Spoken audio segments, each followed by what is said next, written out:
straight ahead, shoot the answer. So, being a unicorn, blessing, curse? Hello. There you go. Hi. Hi, everyone. My name is Jeremy. I'm the CEO, co-founder of Shift. So the question, a curse? No, definitely not. For us, so what we do at Shift, just in a few words, we build software service solutions for insurance companies, so very large B2B deals.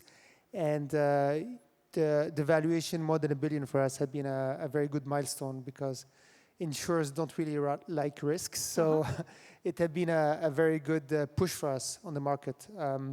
Also a very big push for recruitment in the US since we've been recruiting, I think we just hired 120 people in 3 months in the US, and where we would fly under the radar and not get any real candidate, now we're getting much more traction. So it's been a good thing for us overall. So being a unicorn is definitely a great thing to attract talents, if I follow you quite actually accurately. Jean-Luc, what about you? With big powers come big responsibilities while being a unicorn? With big powers come big responsibilities? Yes, yes and no. I mean, just to present Kyriba, we were born in France. We studied in France. We started in cash management, and we grew our platform. We moved to a platform sales. We were now we were the leader in the liquidity management for corporates globally. We started in France, won the US 5 years ago, when we are the leader in the US today.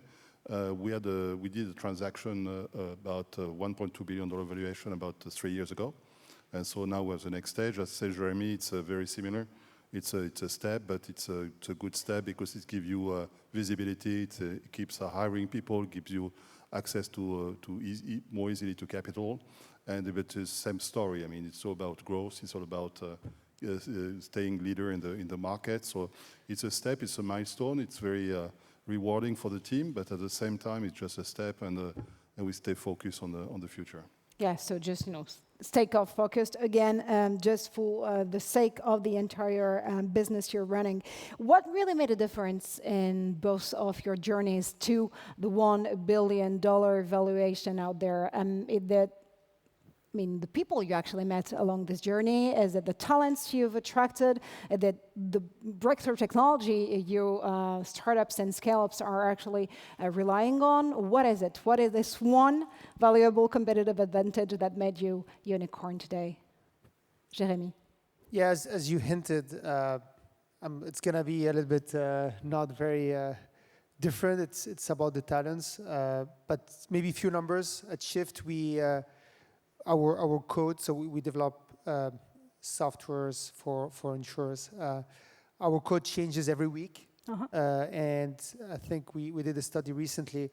20% of our code changes every month. So over a year, everything changes. So when you look at that, and on top of the fact that we don't own any other asset than that, the real asset of the company are the people. So it changes so fast that there's no real long-term IP in our code. So the value of the company is definitely in our people.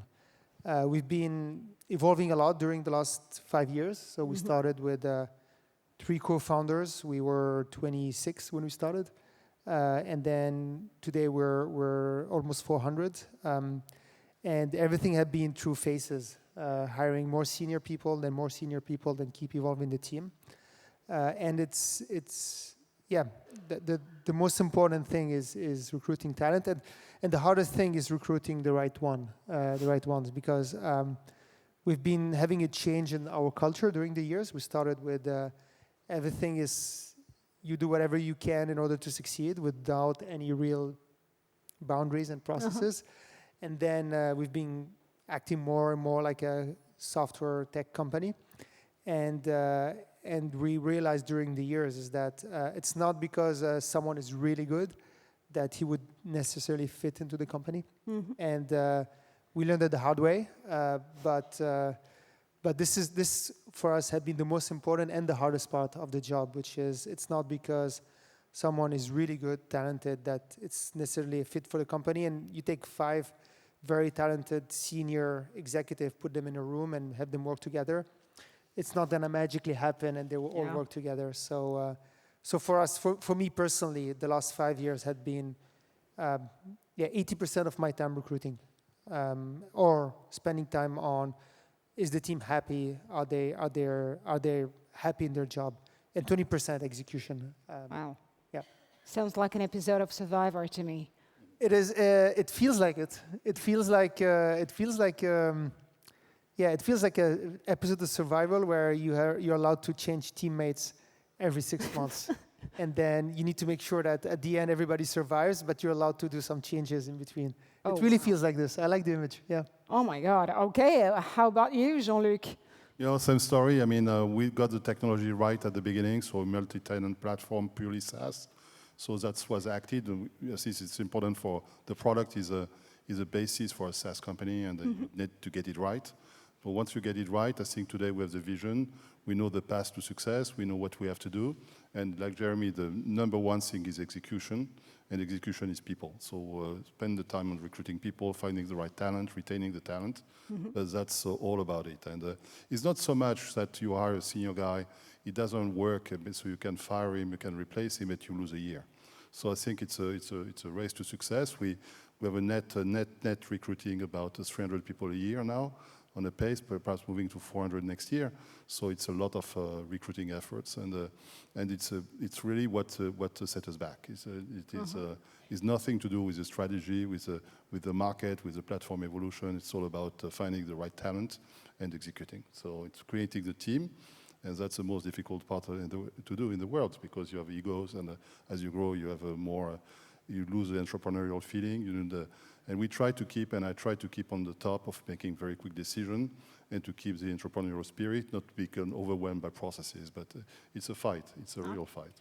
Well, speaking of which, now that you made it to the Unicorn Club, who is your biggest competitors in the room? Yourselves? You mean about competition or?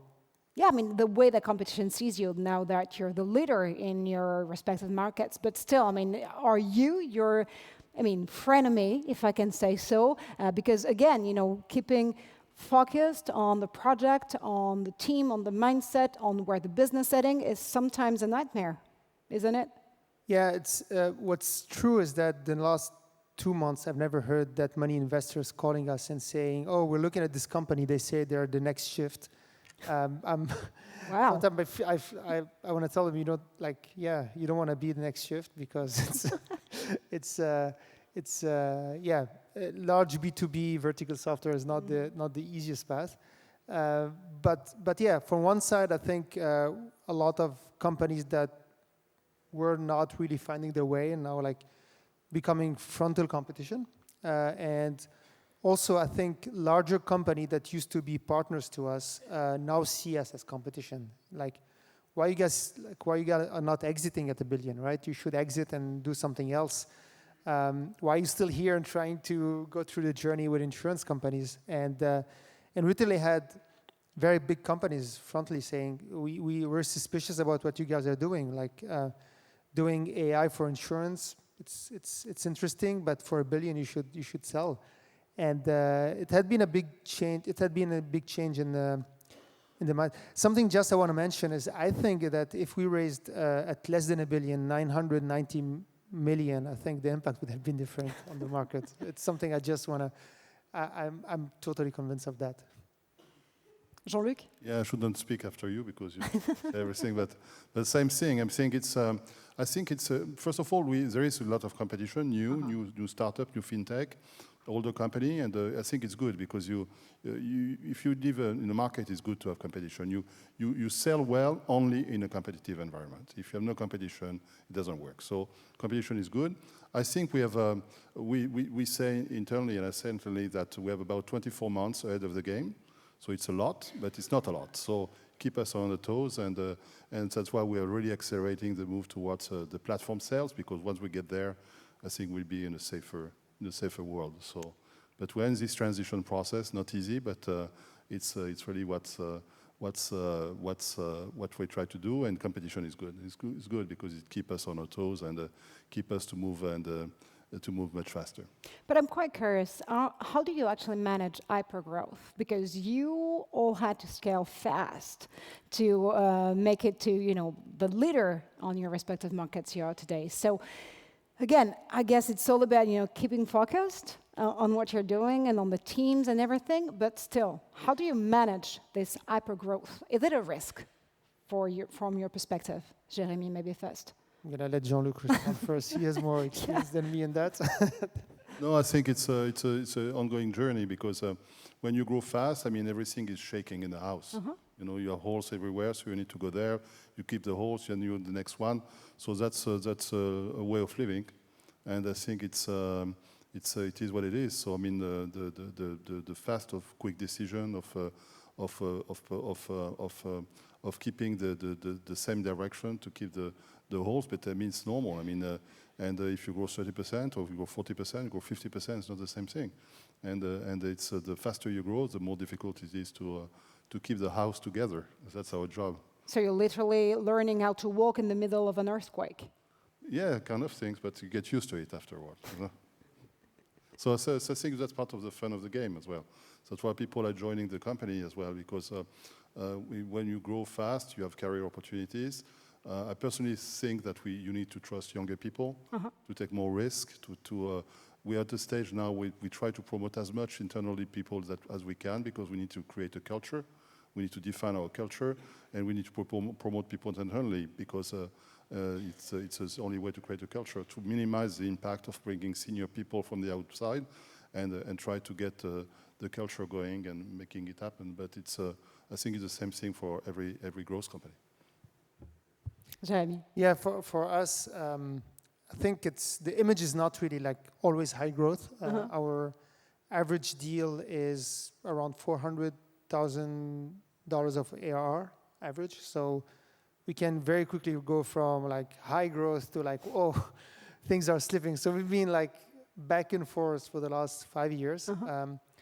But when it goes to, when suddenly you ended up being on hypergrowth, it's, I think the hardest part for us is be able to very quickly turn the engine on and then very quickly know when to slow down a little bit the engine. And it's been a very nice like roller coaster. And it's good to have people that been here on the journey since day one. So Iris had been our first supporter and still there, like active in the company. And it's good to have sometimes people to remind you like, wait a minute, like, you know how it's going to be, so take a step back. Yeah.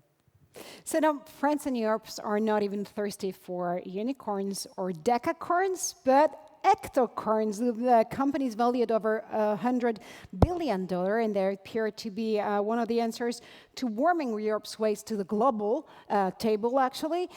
Are they too big to fail? Are we playing the Sorcerer's Apprentice in a way? So I'm not an expert in but you made it to on the unicorn, topic. So you're an expert. What I can say is about Shift. We could have think of selling the company during our journey. However, we're convinced that even if we are based in France, we can go for a really big, very big company. Companies that we want to displace today, their valuation in the US, acting just in the US, are 30 billion, 50 billion. The one we really want to go after, they do 100 billion in revenue in software. So we're not going after a number, but more after a market or a strategy. We know it's going to be long and not as shiny as a very fast 7-8 years later 30 billion, 100 billion valuation. However, we're like constantly thinking about are we going to be able to displace these companies that have been here for 50 years, or should we just scale down? So that's our constant obsession. Jean-Luc, what keeps a unicorn awake at night? We play in a field which is globally the digitalization of the CFO, which is pretty trendy today because everything was digitalized in the world except the CFO. So we are there today, so we know the players in this field. There are not that many. There's 6 or 7 players, valuation range for public company valuation range from 6 billion to 25 billion. So I think this gives an indication of what's at play, but it's a consolidation play. It's not going to stay like this. So we really try to grow and outgrow the competition and to be there. So, but it's a moving universe, so we need to adapt ourselves. Yeah. Being resilient and agile more than ever. To put it in a nutshell, what keeps a unicorn awake at night? Jérémy. For us, it's the next stage, and I think, like I was saying, I think the valuation in itself is of course good for founders because they get less dilution. It's good also to be able to attract more capital and talents.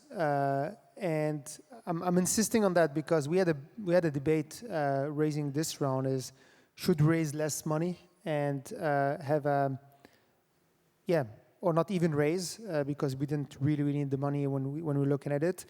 And like I was saying, a 990 million valuation has a different impact than a billion valuation on the market. So it's not a mission itself to be or not be a unicorn. However, it has an impact.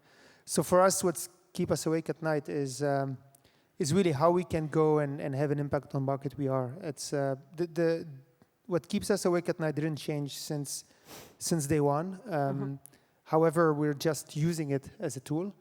But our aspiration strategy didn't change. We're really heavily focused on our mission, and especially we are in a vertical market, which means that we sell only to insurance companies. We do maybe 50 deals a year only. So like in terms of obsession and focus, I think we can be very extreme. Yeah. Jean-Luc? Yeah, I think it's the same thing since the beginning. So Kyriba is my third venture. I had created the two previous companies before Kyriba. And it was like a family-owned type company. So I was controlling 100% of the shares. So it was easy, it was simple. And when I started Kyriba, it said I need to create a brand, a global brand, worldwide brand. And so I accepted dilution, I accepted to play a different game. So I'm still focused on creating a global brand. And global brand is to get the best product, to get the best people and keep the people happy and to make our customer happy. These three things are fundamental. If one of them fall apart, you're dead. So I think it's always the same thing since day one. It doesn't change. It's a focus. It's a vocation, and it's a state of mind. So I think it's the same thing.